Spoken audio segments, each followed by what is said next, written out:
దేవుడు చెప్పే మాట ఏంటో తెలుసా? మీరే నాకు భారం.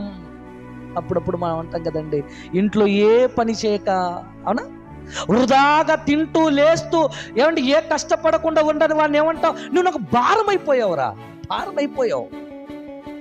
ఏ కష్టం పడకుండా పని చెయ్యని వాడిని నువ్వు నాకు భారమయ్యావు, నీ వల్ల నాకు ఏ ప్రయోజనం లేదు అని మనం మాట్లాడితే, ఇప్పుడు ఆలోచించండి, జన్మనిచ్చి పెంచి ప్రకృతిని చేసి కావలసిన వాటన్నిటిని ఇచ్చిన దేవుని కోసం బ్రతకని మనిషి ఎవరికి భారం అయిపోయాడు? ఇప్పుడు చెప్పండి, ఎవరికి భారం అయిపోయాడంటే దేవునికి భారం అయిపోయాడట.